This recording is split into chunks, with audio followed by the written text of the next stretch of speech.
ambulance, 75-year-old male, back pain. It's 211 Silver Hollow Road.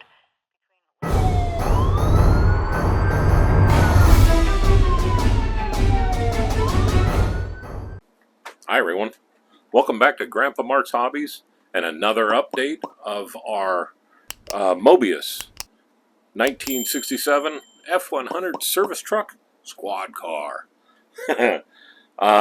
Got a lot done, and I'm very happy with what's going on here. So let me move the guys out of the way here, and we'll get going. Even Angry Spock stopped by today. The pups are having fun. I'm having a blast. I'm glad I went back and started working on this again. I kind of got it set up just on the frame right now because I wanted to see how everything looked. And when I did, well, let me flip it over here.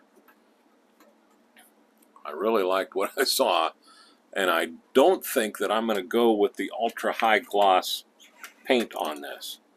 I kind of talked myself out of it tonight, but we'll see in the long run. Nothing's glued together here. This whole back is just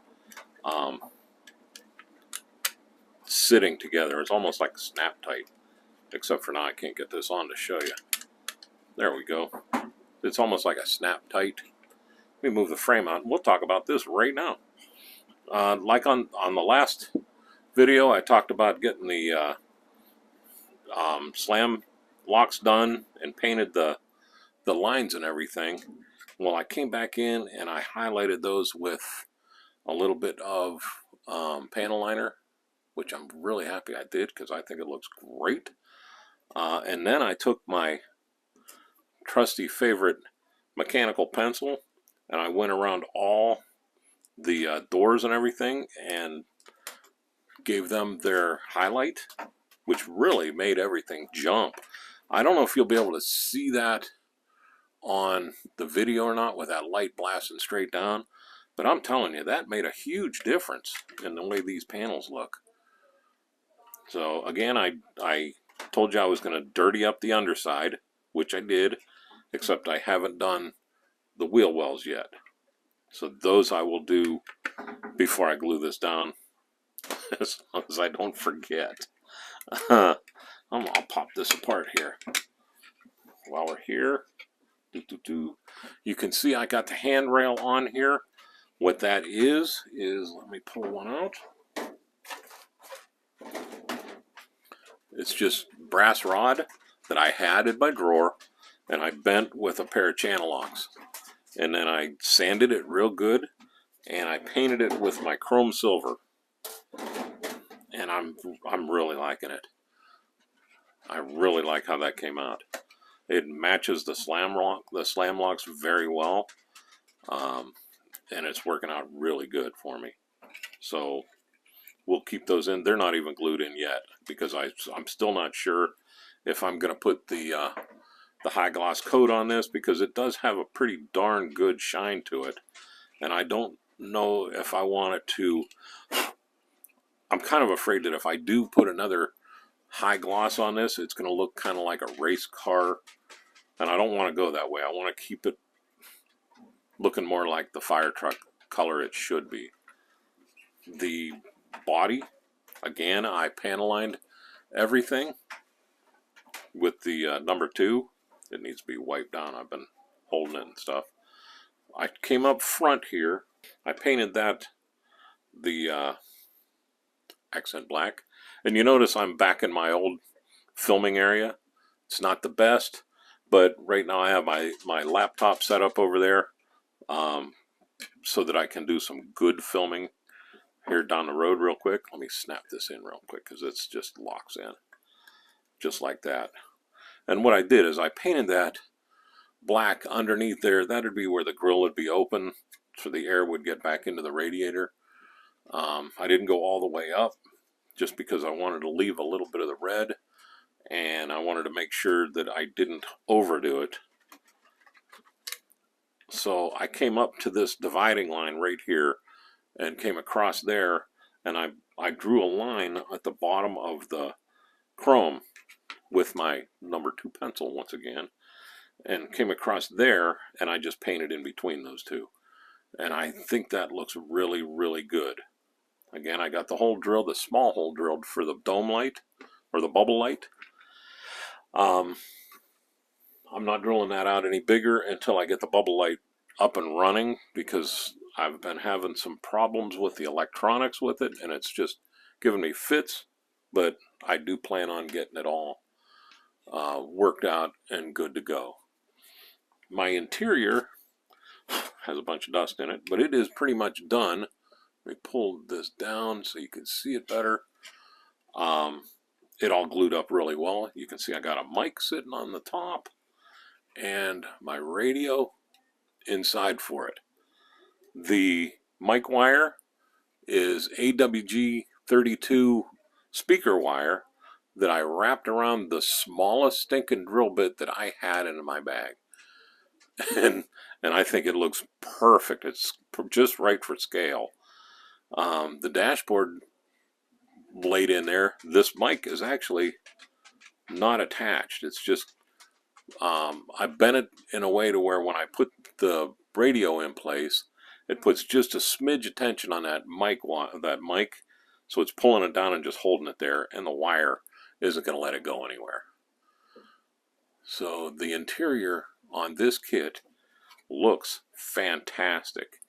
Not sure if it's period proper or not, because I've heard that they use the same interior on a whole bunch of different years. But it's good enough for me, and I'll tell you what, let's throw it in here real quick.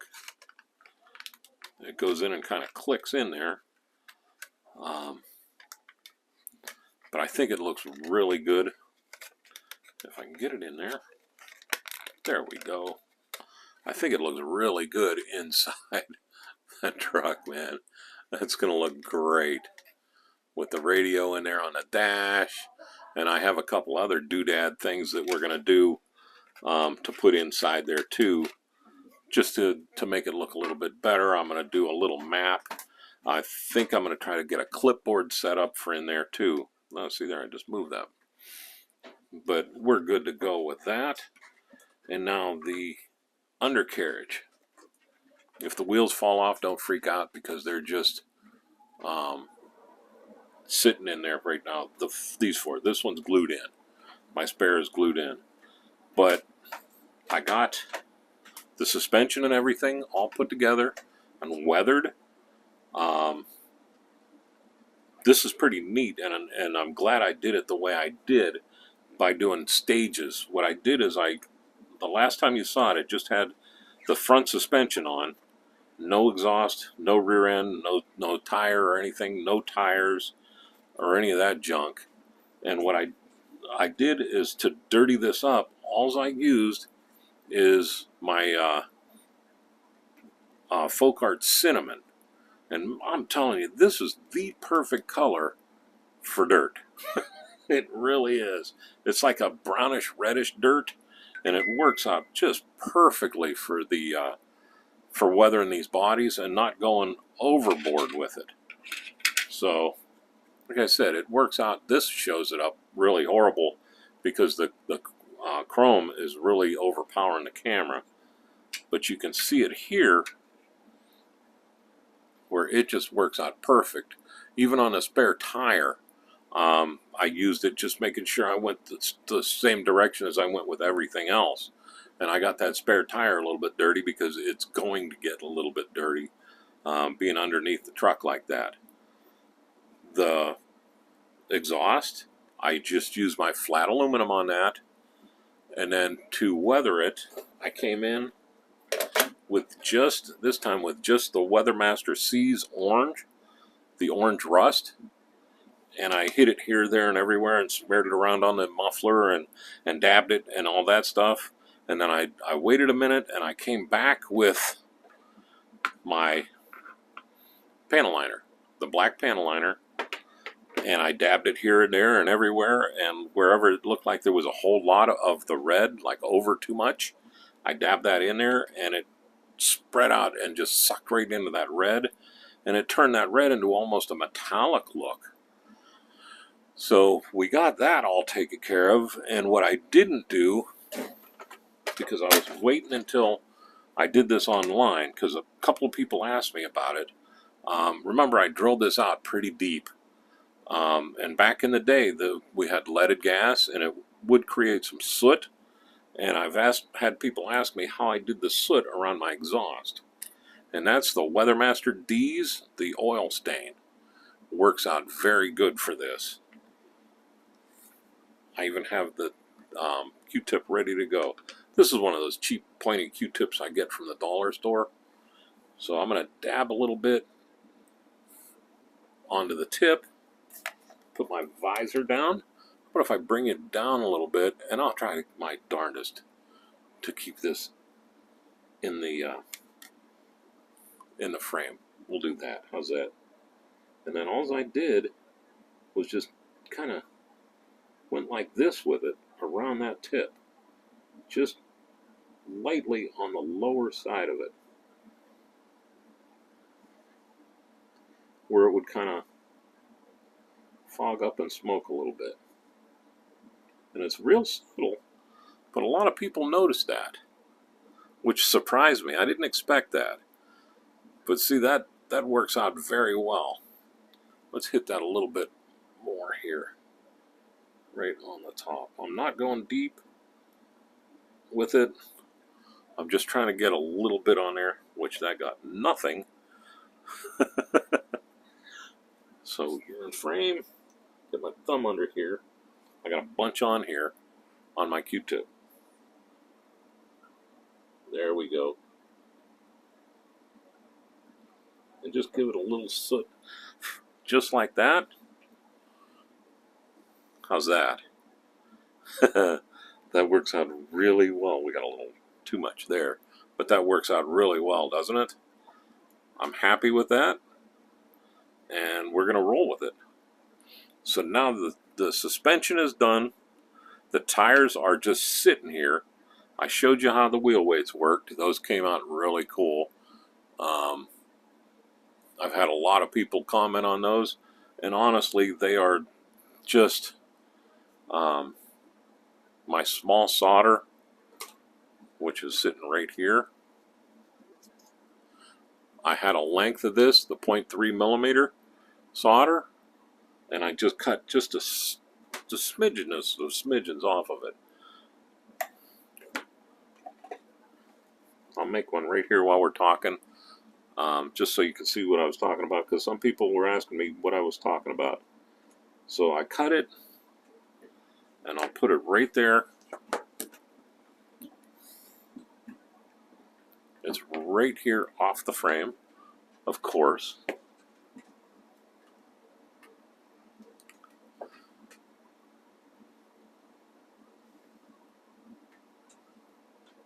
So that's it right there.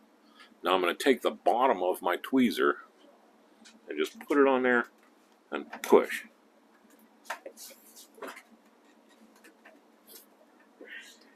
Now you can see how that flattened out on there on the one side, but if I flip it over, which is easier said than done, the other side's still roundish. And this is the side that I have sticking out.